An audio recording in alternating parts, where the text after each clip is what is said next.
Hello, everybody. This is Beef and the Deuce podcast coming to you on YouTube. Check us out on Twitter X, Beef and the Deuce podcast. A lot of good stuff over there. Not a lot of what we normally talk about. Beef, you got anything for us? We can talk about the OSU schedule and some of the teams in that. But what else you got? Yeah, got little OSU schedule. Obviously, we talked about last time the Browns, and obviously they're, in our opinion, A+ draft. Yeah, that's a lot of people are saying that too. Yeah, which is obviously for Cleveland, A+ isn't typically in the vocabulary. You notice there's been some people even saying that. Okay, Shedeur went to the Browns. He doesn't want to go to the Browns, but I think it's actually a good opportunity for him. And a lot of people are saying, "Hey, this is not a bad deal for him."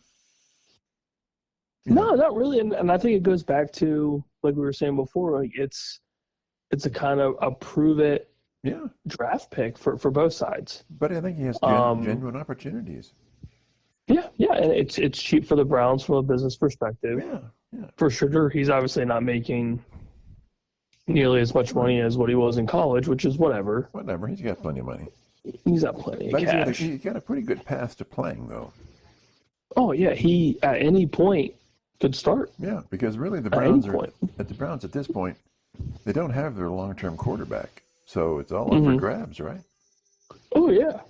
So, absolutely. I mean, he has to beat Dylan Gabriel out, which, mean, if you look at it from a quarterback perspective, you could argue Gabriel's better, played better competition, and looked better.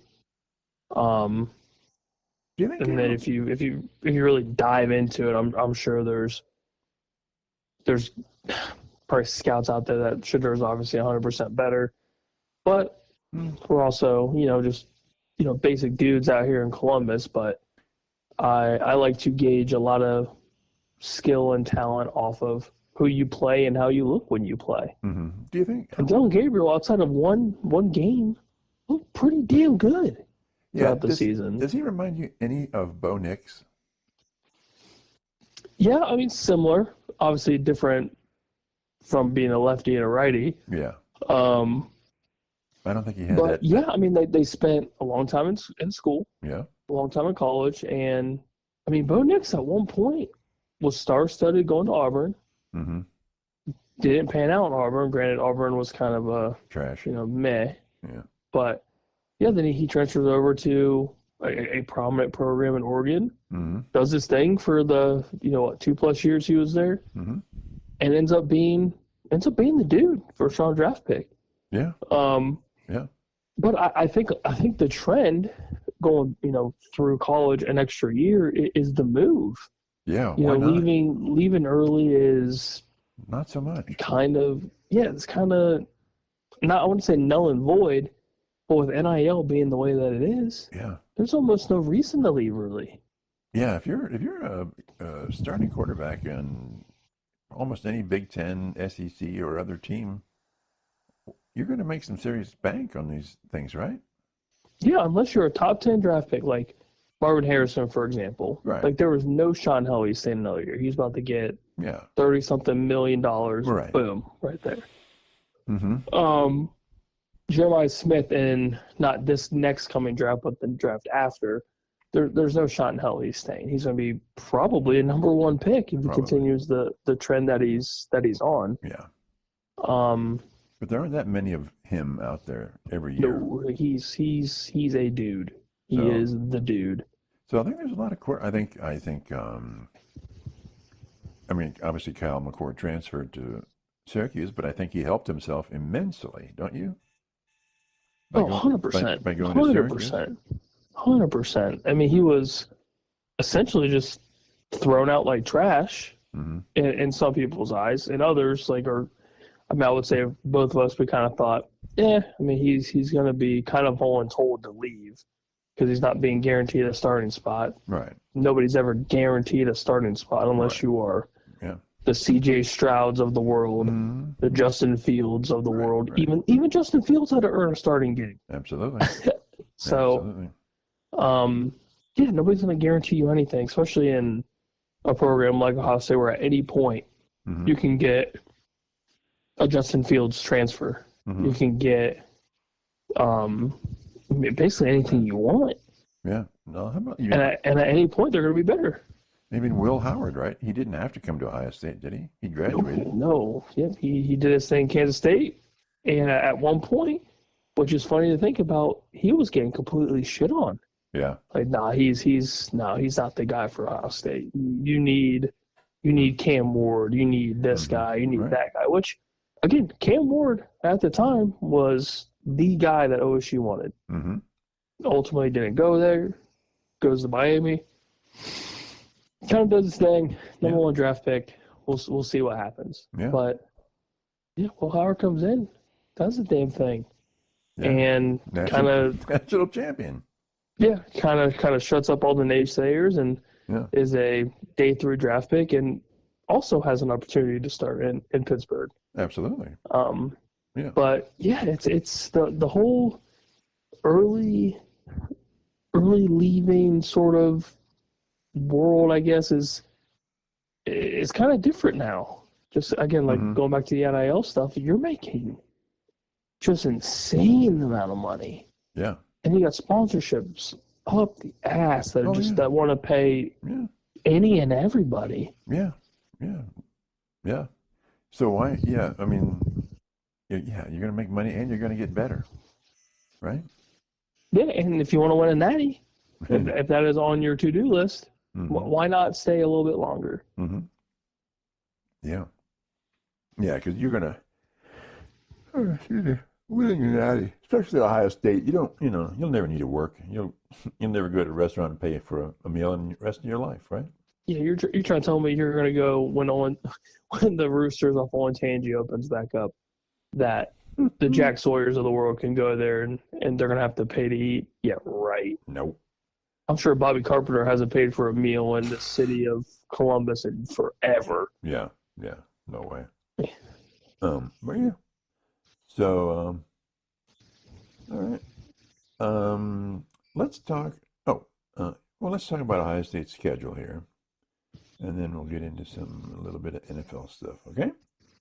Let's do it. All right. So here's their schedule for this coming season. Texas at home, Grambling State home, Ohio University at home, Washington away, Minnesota at home, Illinois away, Wisconsin away, Penn State at home, Purdue away, UCLA at home, Rutgers at home, and of course Michigan is away this year. So for me, the 4 teams that you really need to look at from a competitive point of view would be Texas, obviously. Mm-hmm. I think I'm pretty sold on Illinois. I don't know if you agree, but Penn State, obviously, and then Michigan. Aside from those 4, let's talk about any of the other teams. We've talked a little bit last week about Washington and what's going on there. Minnesota is always sort of getting better, but something tends to happen. Mm-hmm. Wisconsin always gets a buzz with Fickell, I think, and I like Fickell. So my next team up would be Wisconsin and maybe Rutgers, but I don't see UCLA much. At Purdue, no. Minnesota, I doubt that they're going to give Buckeyes much. But I don't know about Wisconsin. I'm sorry, about Washington. So what are your takes on those teams? Obviously, Texas is a given. If we're looking at, obviously, top 4. Yeah. Illinois, I know. Yeah. I would have to see more throughout, like, the beginning of the season to see if they are for real again. Yeah. We're about halfway in the season. Yeah.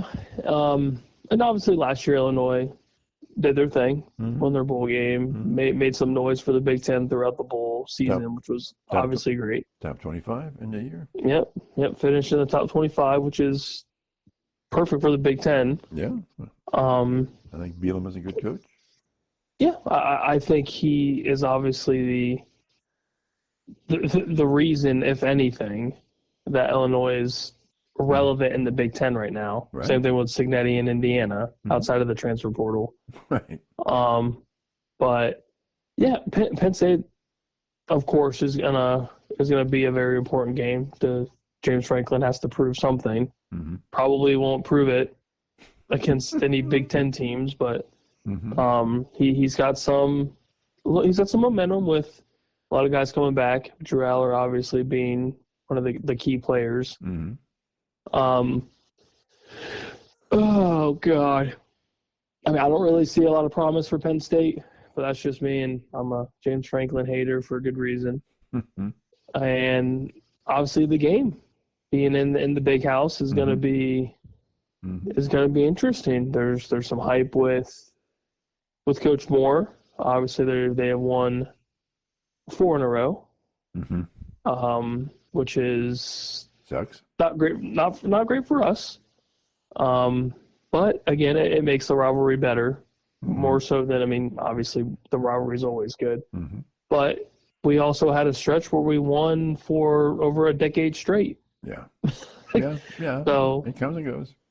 And it comes and goes, and that's great. And now Michigan's got some hype with Underwood probably under center starting the season. Our quarterback situation is going to be brand new. So we'll see what happens there. I mean, basically the whole team is going to be brand new outside of Caleb Downs, Jeremiah Smith, and a couple others that have been backups. But yeah, I mean, obviously that game is numero uno. So I mean, out of those 4, I can't really disagree. Wisconsin's interesting just because it's an away game. Wisconsin typically plays big games like that relatively well. Not saying that they will outright, beat Ohio State, but that place is rocking, especially if it somehow is a night game. Yeah. It's going to be a little crazy. Yeah. Minnesota's interesting. Old PJ's got a little bit of momentum, or I guess did. Yeah. I like me some PJ Fleck. I like him.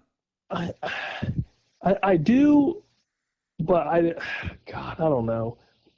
I don't know if his demeanor is kind of what scratches my head a little bit, or if it's him wanting to be like our boy Jim Tressel. But from what he's done from Western Michigan to Minnesota, it hasn't really been, I guess, all that bad for them. No. They've had a couple quality wins, but what's it going to take for them to get up another level here? Because it seems like they're always sort of mid-pack. Oh God, because they're not going to win the NIL battles with anybody. But they've got to have some cash. I mean, they got a little bit, I would assume. Yeah. But it's also the transfer portal. I mean, a lot of the big name guys, if they're transferred from an SEC school or a smaller school, they're looking at the big dogs first to see if there's even a chance. I mean, I guess if you want to compare it with Nico in Tennessee going to UCLA, you're leaving a better program to play for a lesser program because of money. So maybe that changes some things. And you're going to get less money. Yeah, and they take a little bit less, which I find that as an outlier. But yeah, I don't know if Minnesota's ever going to be able to get over that hump. I think the world of college football as we know it is such a money strong kind of game, kind of business model. But obviously winning's important. Yeah. OSU being OSU, the name itself carries a ton of weight, but they also have a ton of money to spend. Right. So that helps them. Right. The Alabamas of the world, the Georgias of the world, the Texases of the world, Clemson, even though Dabo doesn't want to quote unquote dive into the transfer portal, he's starting to understand the world that is college football now. I feel like there's just a lot going into it, obviously. And I don't know if Minnesota's got got the cash to do it, and I don't think they've got the swagger, if you will, to bring in these big name dudes, or most of the 4 or 5 star guys if they are transferring. Right. Now, Indiana got insanely lucky with the 40-something personnel that they got from the portal. Yeah. But weren't most of those from that were from Cignetti's former team? Yeah. Yeah. So unless PJ's got some sort of, hand in the pot at another program, or he can bring, some dudes from Western Michigan at some point, which, he's been in Minnesota for too long to really do much of that. Right. I think it's a very, very, very steep hill to climb. Mm-hmm. No, I think they'll stay close, Big Ten wise, but there's just too many heavy hitters above them. Like you're never going to jump OSU. Mm-hmm. You're not jumping Oregon. You're not jumping Michigan. You're not jumping USC State. probably. Penn State. Those schools right there are going to be at the top every single year. Yeah. Or at least initially, they're going to be there every single year. Well, then how is Illinois doing it with Bielema? Because they were not 10-3 last year. Top 25. It's good for them. Yeah, I'm sure some of it has to do with schedule. You think it's just depending a one-off? on the year? Just a one-off? It could possibly be a one-off. Coaching definitely plays a factor. Mm-hmm. Because you could have the best players in the world, but if they don't mesh together, it doesn't really mean much. Mm-hmm. So like the whole OSU thing, diving in the portal and getting Will Howard, if he doesn't mesh well with the program, it goes to shit and it doesn't matter. Mm-hmm. If you don't buy into the culture, it's not going to matter. Mm-hmm. You can be the best quarterback in the country, but if you don't buy into the system, it's not really going to work. Yeah, most sports are that way. Yeah, baseball critical as well. Yeah. Yeah. So it's tough to say if ever Minnesota or maybe even a Rutgers, they're there, they hang around. Yeah. You've got the head coaches that have made a name for themselves. Yeah. Not just in the Big Ten, but in college football. Yeah. They're getting winning records of the last 2 years, just barely, but they're getting them, right? Mm-hmm. Yeah, So, and that's great for them. It's great for the university, obviously, that hopefully will bring in some sort of additional revenue and some NIL money and maybe some additional portal guys. right. But you're always going to be looking up.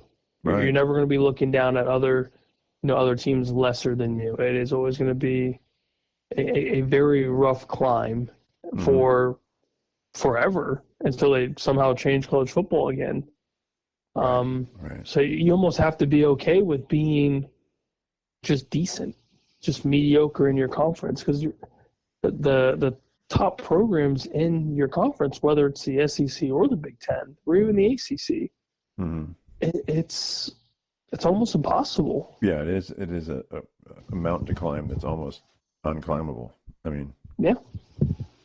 You just have to try to play the game and make it look like you've got what it takes to make the jump, and even if you believe it or not, it's almost a face you have to put on. So do you think if Illinois, because I think Illinois was 5th or 6th in the Big Ten last year, something like that. Do you think the longer they hang around up in that area, that it'll get better for them? I think so. They're consistently good, or better than good, but they're pretty good.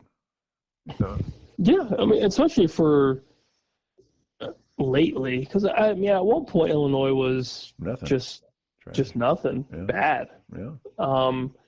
So they're relevant. They're relevant in the Big Ten. They're obviously relevant in the college football world as of late. Mm-hmm.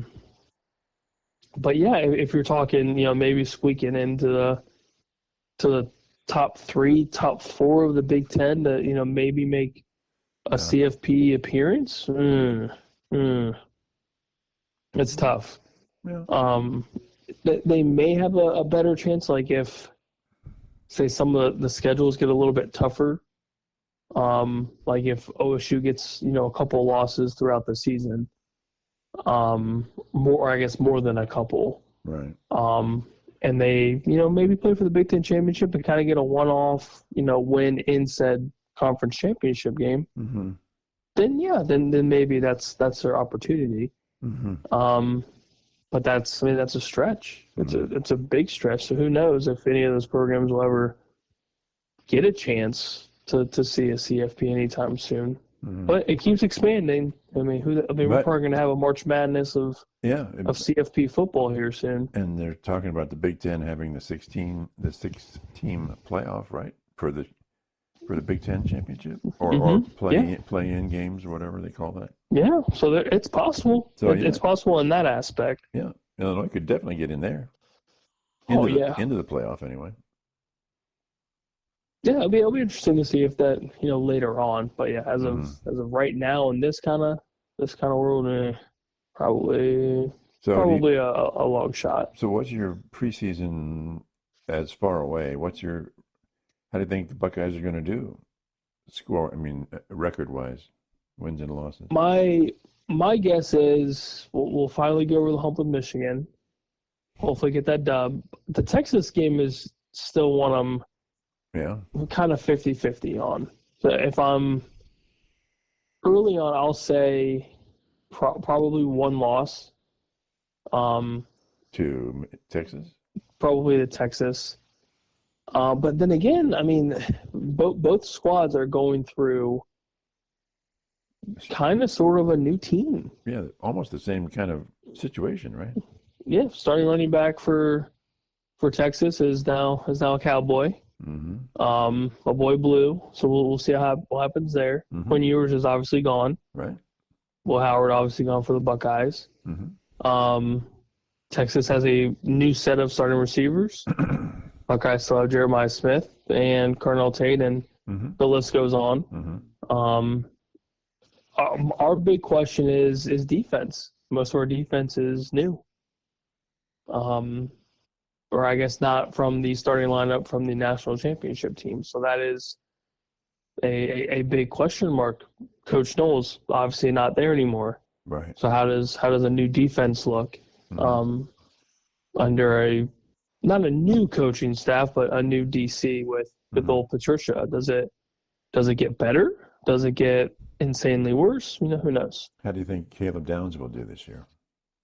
I think he'll be a stud. He's looking at probably top 5 NFL draft pick money, and your now new DC is a former NFL head coach, former NFL coordinator, and he's had pretty good success as as a DC. Mm-hmm. Now, as of late with the NFL, he's kind of gotten torched, but when you're in the NFL, obviously everybody is a professional athlete. Mm-hmm. You go to the college football world, not everybody is a professional athlete. Mm-hmm. So those schemes are probably going to be, a little bit better in the college football world. And Patricia knows how to coach defense. So players like Caleb Downs and basically the entire defense, they're going to learn a ton from him and his experience. Mm-hmm. He's also got a ton of Super Bowl rings. Yeah, that speaks volume. That's impressive. Yeah. So I'm not saying like necessarily we'll lose to Texas, but if I'm guessing, it's hard to come off of a national championship win, go into the next season and still go undefeated and be just utterly dominant when half of your team just went pro. Mm-hmm. So there's going to be some growing pains, some learning curves, but I don't think we'll be necessarily bad. I think we'll be just fine. It's just going to take time. Backfield or D-line, what do you think our weaknesses are defensively? Everything? Or as far as because new players? Like who's going to be, I would say the majority of the defense, just because it's going to be new. Okay. Now, it's not to say that the guys that are going to end up being the starters are going to be bad by any means. You don't get recruited by Ohio State and you're just a bum. Like you've actually got some talent. Mm-hmm. But it is also the majority of that defense is somewhat new faces that haven't seen the starting lineup, and now you have a new DC with a new scheme, a whole new coaching style. It's obviously different. They've been used to Coach Knowles for the last couple of years, and now it's somebody completely new. And Matt Patricia's also is new to college football, so there's a lot going there. Now it's up to Ryan Day to mitigate those growing pains, but I think it's obviously a great test with Texas coming here week 1 to see what these guys have, what Matt Patricia does, how Brian Hartline runs this offense. There's a lot, and obviously if it's Julian Sain, if it's Keenholz, if it's whoever, that's gonna be big. So if Ohio State has one loss to Texas, then who will Ohio State play in the Big Ten championship game? My money is probably on, if I had to guess, without obviously looking at schedules, but oh God. Because you're going to have, you're saying Michigan's going to have a loss, Penn State's going to have a loss, Illinois. Penn State's going to have a loss, Michigan's a loss, one loss us. I'm just gonna get just real weird with it. Let's say there's a Michigan rematch. Why not? Okay. Why not just get a little? Why not get just a little wild? Are you totally discounting Oregon here? You're flushing them down the toilet? The only reason is the quarterback situation is unknown. Okay, well, and they're also going through the whole Texas thing where starting receivers went pro, backfield completely different. I mean, again, possible, but maybe I'm looking into the hype with Michigan a little too much.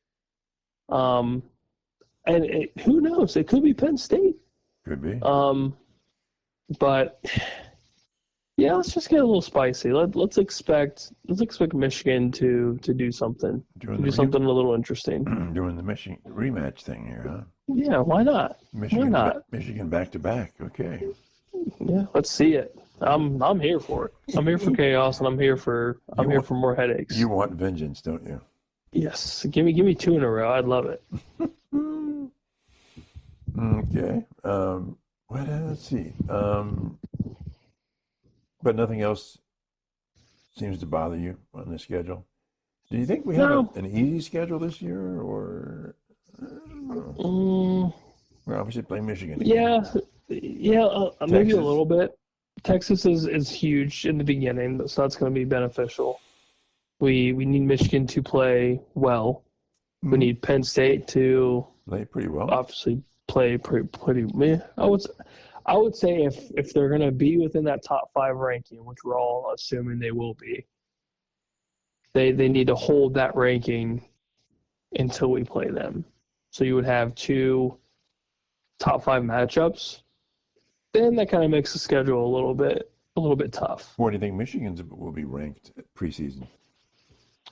I could see them squeaking into the top 25.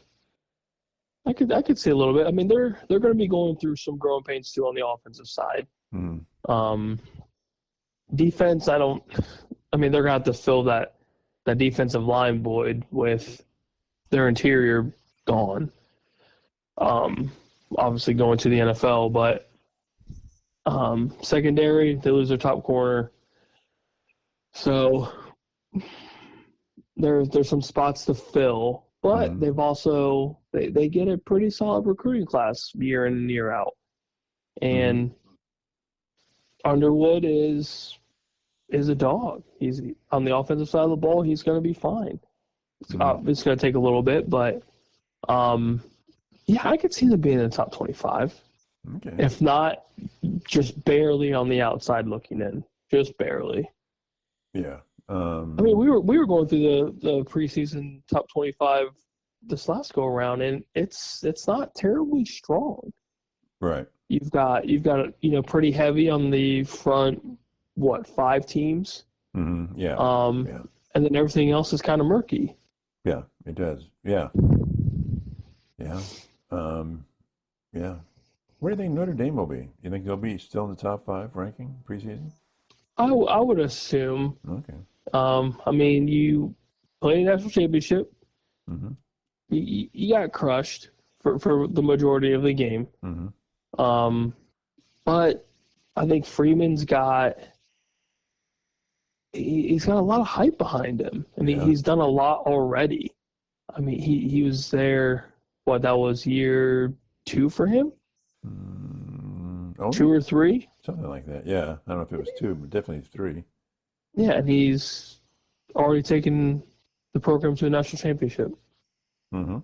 And just unfortunately ran into the freight train that was the Buckeyes. Mm-hmm.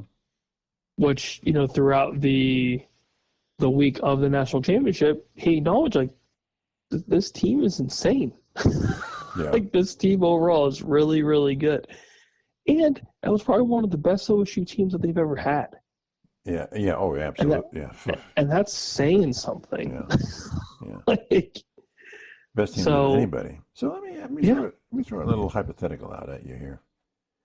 We're looking at from last week? It was OSU, Texas, Penn State, Notre Dame, Georgia, Oregon, Clemson. That's top 7. Mm-hmm. Are they there because of just the massive talent, or these are the premier coaches, right? These are all the premier coaches in the college football. Is it the chicken or the egg? Is it the coaches or is it the program, or both? I think both. I think it's a fair combination of both. Yeah, because when you look at, each team, right off the bat, you know who the head coaches are. Absolutely. Right off the rip. For not even a second goes by and you know who they are. Mm-hmm. That speaks volume. Yeah. And then right after that, you think success. That's the first thing that pops up in my mind with those 7 teams. Successful. Yeah. Yeah. You don't see an Iowa State in the top 5, top 7. They're close, but they're not there. Right. Wisconsin, we know who the head coach is because we've known of Fickle. Right, we know who he is. But they don't have a very good success rate. Right. So yeah, I would say having a very well-known head coach is beneficial for a magnitude of reasons. But it's also recent success. Buckeyes, national champions. Right. Kirby Smart in Georgia. Damn near had not had a dynasty. Clemson, Clemson, Dabo at one point had 2 and 3 years, 3 or 4 years, something crazy. Yeah. Dan Lanning, success. Dan Lanning, number 1 overall team. Yep. Yep. Before they ran into the freight train that was the Buckeyes. And your favorite, Franklin, Penn State. Yeah. Finally did something relatively positive. Now, granted, it was SMU and Boise State. Hey, whatever it is, But they made it to the Final Four of the CFP. Mm-hmm. Barely lost. Mm-hmm. They blew it, but they barely lost. Mm-hmm. So it's something. It's progress for him. He just can't beat Ohio State or Michigan. So okay, I'm gonna say that Ohio State's gonna run the table. I think so too. I think. I don't know undefeated, but I would say they run the Big Ten. Right, regular season, yeah. Yeah. Yeah. But you think that if we're undefeated after 12 games, you would think we'd have a pretty good shot at winning the national championship, right? Getting pretty clear we're going to get into the playoffs, right? One way or another. Yeah. I hate the 1 seed judo. I hate the jinx of the 1 seed. Unless, outside of Georgia being a 1 seed, maybe Bama at one point was a 1 seed and won the national championship. Mm-hmm. But it never fares well. And I hate I've always hated the preseason, number 1. Mm-hmm. I've always hated holding the 1 seed through the duration of the season. Like, it's great. It's great to have it. But at the end of the day, like, I really don't give a shit about it until it's playoff time. Right. And at the end of the day, it doesn't matter if you're a 1 seed or, now it's a 12 seed. Yeah. Look at Oregon. Nobody cares. Yeah, nobody cares. Yeah. I mean, an 8 seed one. Or, it's almost kind of null and void at this point. Yeah. Like, the preseason's great and everyone gets all hyped up about it. It's cool. It's great. Yeah. But I don't really care. Throw me at a 2. Just give me the number 2. Do you recall where Notre Dame was seated going into the playoff? I don't remember. Oh God, weren't they? Wild card, right? Or oh my God, I should know this. We should know this. I know we should, but we don't. Oh boy, let me see. I don't think 7.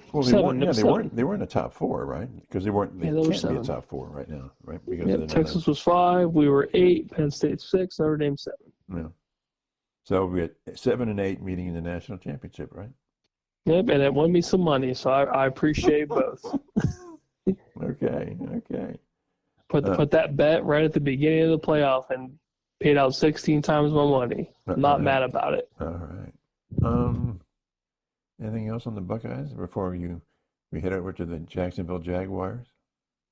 No, you got me all excited for Buckeye football now. Okay, that's my job. Pumping you up. I'm just jacked. Yeah. So you read an article about the Jags with the... Yeah, let me pull it back up here. Of course, I closed out of it like a loser here. Mm-hmm. Let me pull this up. But I thought it was intriguing just because it goes over, obviously, their main priority, which is, well, 1, making Trevor Lawrence happy, and 2, making him better so their investment on him looks good. Now, as you recall, being a Browns fan, the Jags did a pretty big trade in the first round. They did.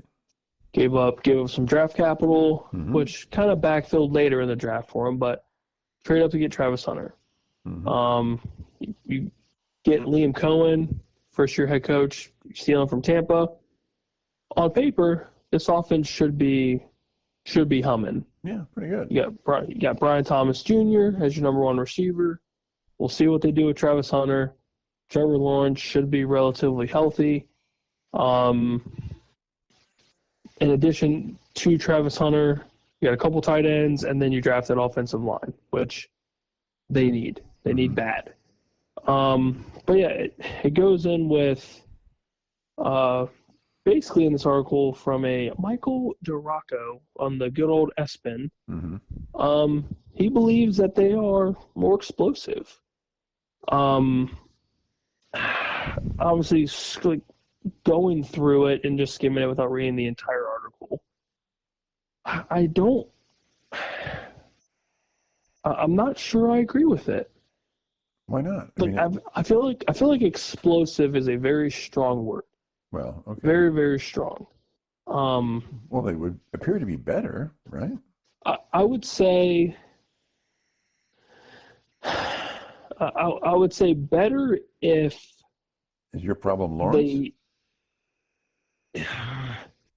I'm just looking at their roster, just quick glancing it, and I'm not... I don't know if I believe. In what? Now their big issue was secondary and just injuries, basically. Well, they couldn't protect. Trevor Lawrence was ouchie.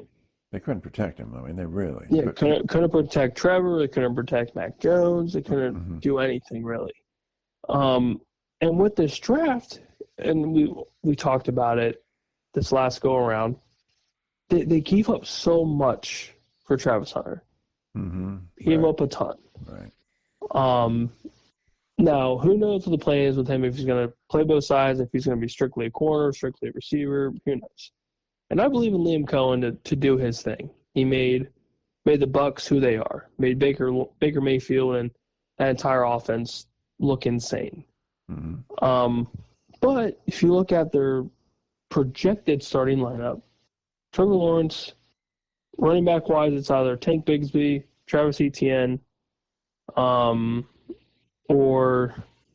Jaquindon Jackson, the rookie that they took in the draft, or at some point unsigned free agent. And then receiver wise, you've got Brian Thomas Jr., who's a stud. Everyone knows he's a stud. Travis Hunter, more than likely. And then who? That's kind of the issue with this, explosive offense, if you will. So I don't know. I just don't know. So it sounds like, but your big question mark is Lawrence himself, right? I think so, and I think that's always been my question mark. Is this guy worth $270-something million? Well, are any of them really worth that much money? But they're going to get paid. They're going to get paid, though. I mean, it's just... Yeah. I mean, you get guaranteed money, and that's, at the end of the day, these contracts lately they're signed due to guaranteed money. And I guess my big question is, obviously, my big question to you, do you believe after this draft, are they explosive? Did they have as good of a draft as, obviously, the Browns? Or no, not the Browns. The Ravens, or, any team, really? Yeah.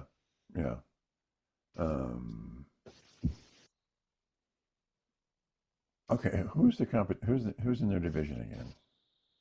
So you've got, obviously, the Colts. Colts, yeah. The Texans. Texans, okay. Which, in my opinion, I feel like it's the Texans to lose. Yeah. and I feel like that's not, I guess, a big surprise, because Tennessee's not going anywhere. Right. Cam Ward's not going to fix all of their problems. Right. So they're at the bottom, just staring up at the ceiling. The Colts could be a little interesting. Could be, but they got to prove it. Yes, the quarterback situation is gross. Yeah. It's absolutely gross. And Houston just got better. Right. So yeah, Houston improved, definitely. Yeah, it's the Houston, Iowa State, Texans, Cyclones. They just snagged Iowa State's receivers, and you got Nico Collins, you got Joe Mixon, you got it all. I think Jags are more explosive. It's sort of relative to what and how many more games are they going to win because of it. I don't know if it's necessarily all Trevor Lawrence and my non-belief of him. I don't know if I believe in Travis Hunter. Yeah, I mean, is he just the flavor of the draft kind of thing, or because being running on both sides of the ball, you're special, I mean, and all that. But is he going to? I don't think he's going to be successful full time, both sides of the football. I don't. I think if he stays to receiver, his likelihood of success is greater. Yeah.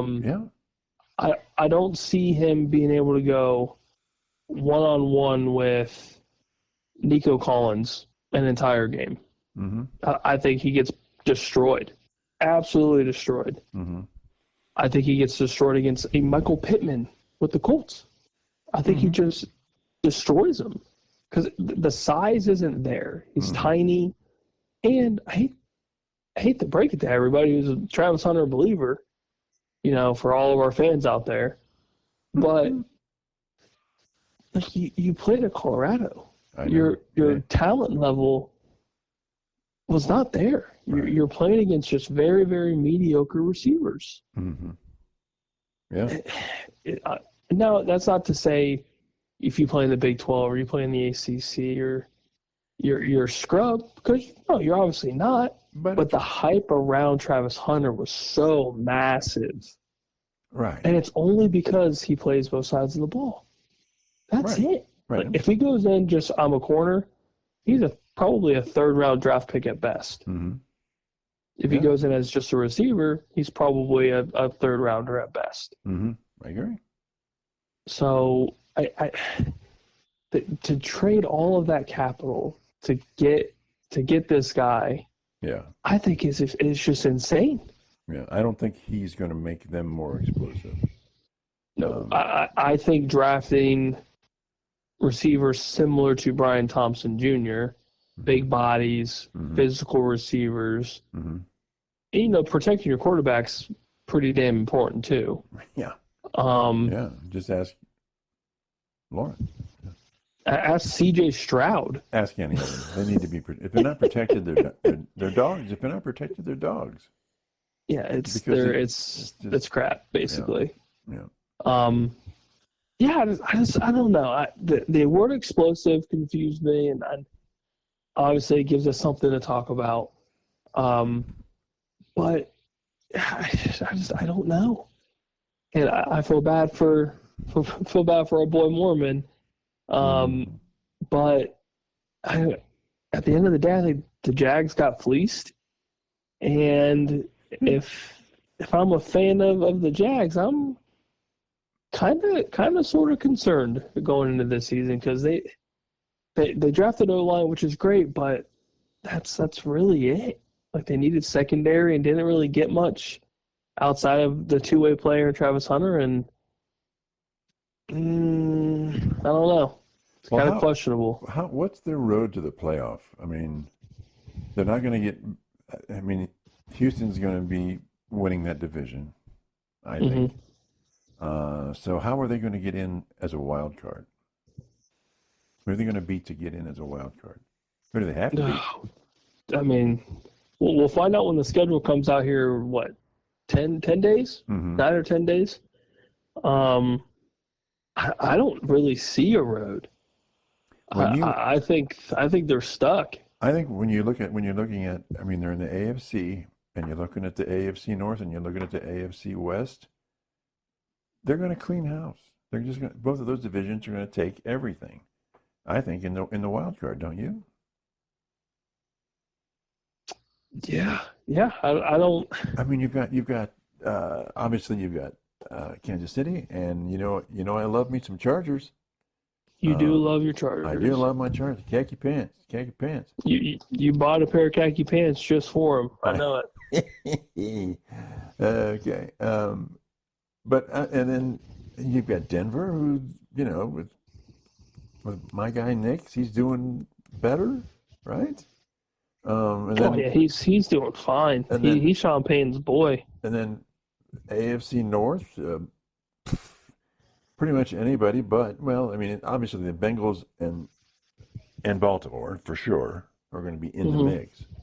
What happens to Pittsburgh and what happens to Cleveland? Well, Cleveland's probably not going to get in, but so we don't know what's going to happen with Pittsburgh. But that's another one. There's only 3 wild cards, and one of them's going to come out of the North, and one of them's going to come out of the West, and if not 2 out of the West, where else are they wild cards going to come from? Am I wrong here in this assessment? No, I am tracking 100%. I don't see it anytime soon. So they're effed. Yeah, I think they're going to hang out at home during the postseason for a while. They're going to have to win at least 10, probably 11 games, right, to get in? Yep, and I don't see it. I don't see it at all. Yeah, I don't see it. And now we'll see with the schedule when it comes out if it's, decent enough, maybe a little bit weak. But you still have to play Houston twice. Yeah. You have to play Indy, which you could more than likely split with, depending on how that team looks. Yeah. But Tennessee's trash, but yeah. So okay, let's say AFC East. You have the Bills. Anybody else going to be in the wild card this year? The Dolphins are kind of in turmoil, so I don't see them doing much. No. Jets are just god awful. Patriots got some time, so I don't see anything there. Yeah, I see 2 teams out of the West and 1 team out of the North in the wild card. Tell me I'm wrong here. No, I refuse to do that because I believe you. I mean, Denver, KC, Chargers, Right. Yeah, I mean, who knows with the North at this point? Mm-hmm. But yeah, I would say you're right. I don't see a way. I don't. So, yeah, I just don't see where. Sorry, Rob, but I don't see where the Jags fit in. I mean, good luck for them, but I don't.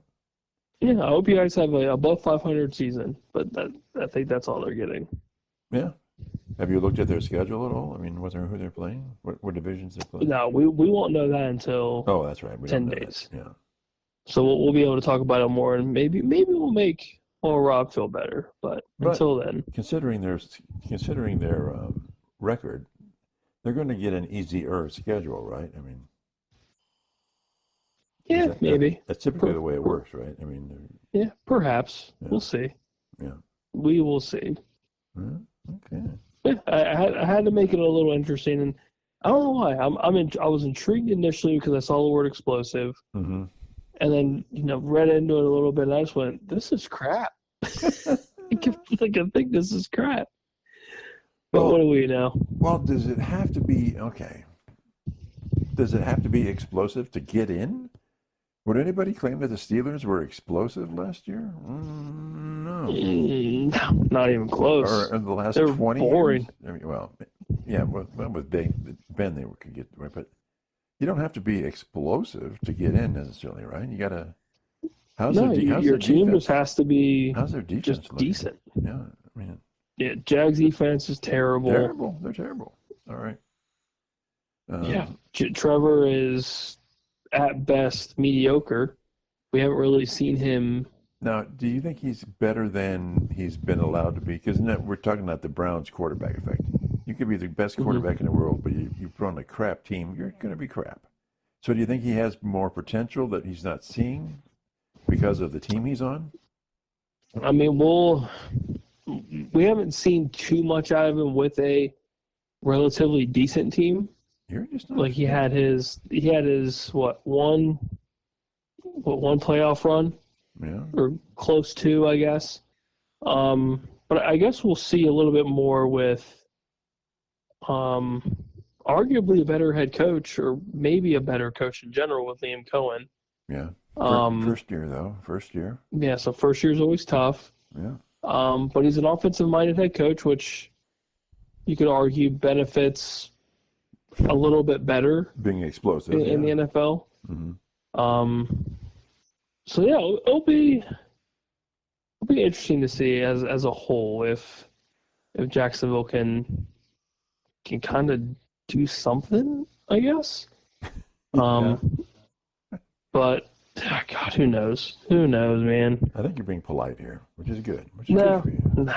Oh, never. Oh, never. Never be polite. Never. So who else is in that sort of position? I don't think Pittsburgh or Cleveland is in the position of the Jags right now. They've got both sides have a bunch of issues. So who's that sitting on the outside looking in on the wild card from either conference, you think? It's just not going to get in because of the division they're in. Steelers. Yeah, Steelers and Browns. Yeah, but how about NFC North? Oh, jeez. I mean, there's not a lot of room there. I mean, it's a lot of good teams, but let's see. If we're doing NFC, Dallas and Giants are outside looking in. Yeah, they got binoculars. Oh, that's terrible. Sorry. Yeah, I'm agreeing with you 100%. The NFC North is interesting because you don't know what Detroit's going to look like without Ben Johnson. Right. Minnesota's rookie, technically still a rookie quarterback. Rookie Gamble. The Bears, I think, are going to be better. The Bears got better immediately. Yeah. So I'll be curious to see now with Ben Johnson. That's going to be wild. I think that offense is going to be good. Yeah. Green Bay finally drafted a receiver in the first round. Yeah. So we'll see if that benefits them in the long run. Mm-hmm. So yeah, I couldn't even tell you who's on the outside looking in for the North. How about the West? Jesus. Seattle? Outside looking in for me would probably be Arizona. Okay. I'm still a believer in the Niners. Yeah, you sure are. I think the Rams obviously did their thing. Devontae Adams and Puka together is going to be good, I think. Matt Stafford, they're hoping to get at least a couple more years out of him. So let's say that the Niners and the Rams are in, and two teams from the NFC North are in. That's one more team to make a wild card. Where is it coming from? The NFC East? Gosh. It'd have to be the East. But who? Okay. It would have to be whoever's second. I was gonna say it's Philadelphia and could be Washington, right? Oh yeah, Washington's. I think they're set for a long time. I don't think last year was a fluke for them at all. I think they're dudes. They've got dudes all over the place, and they just got better. Yeah. So I think you're looking at Washington and the Rams, and somebody else from the NFC North that are going to be constantly getting into the playoffs. Is that wrong or? Nope. No, I agree 100%. 100%. Because I think the Rams are going to get in.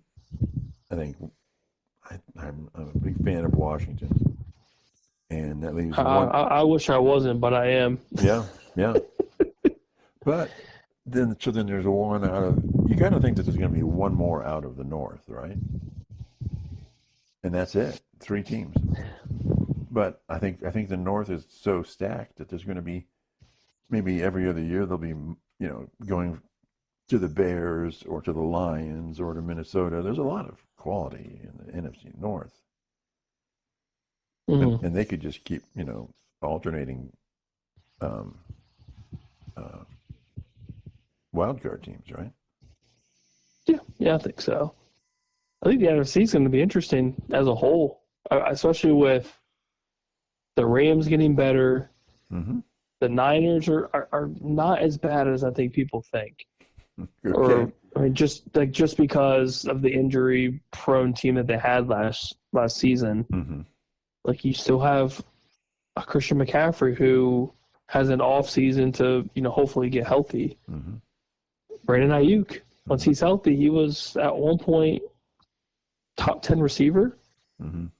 Ricky Pearsall had a pretty solid rookie season after missing 4 games because he got shot.